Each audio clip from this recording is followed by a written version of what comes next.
Anyone have a mop? Because Professor Marandi of Tehran University just wiped the floor with Piers Morgan. Let's take a look.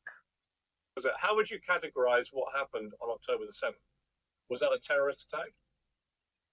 No, it was a retaliation of a people who were imprisoned and who were starved and who were regularly battered.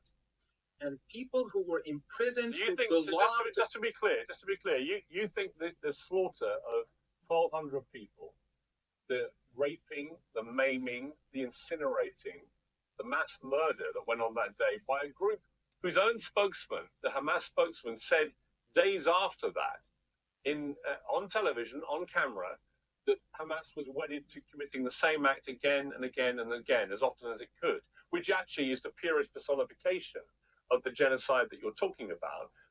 You don't condemn that. You're being dishonest. There is no evidence.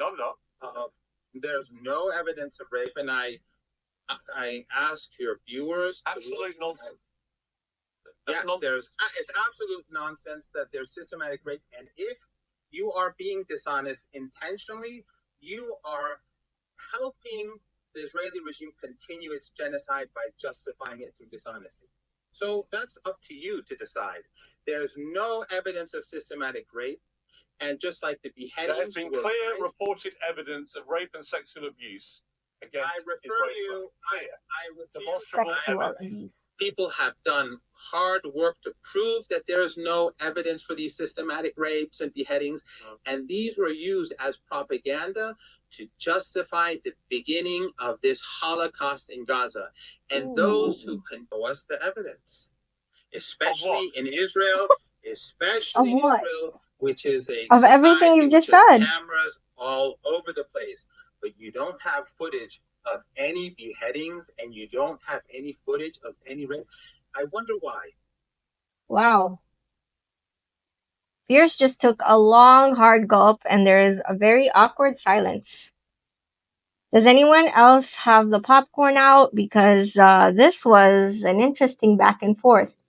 But it just reveals the very simple fact that if these claims are made repeatedly, where is the evidence? Show it to us. As people, why haven't we seen one shred of evidence for whatever the Israeli regime has claimed? This repeated propaganda point has been debunked, I don't know how many times, even by CNN journalist Sarah Sidner, who actually started this whole thing, by the way, and she apologized.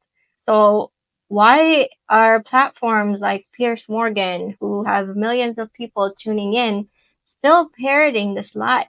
To be honest, people are just sick and tired of all the lies when we are literally seeing a genocide play out in front of our eyes. We're seeing the actual images of the babies that are being killed in Palestine. And yet Piers Morgan and people like him continue to blatantly lie about rescinded propaganda points. And this is the hard truth no one wants to hear.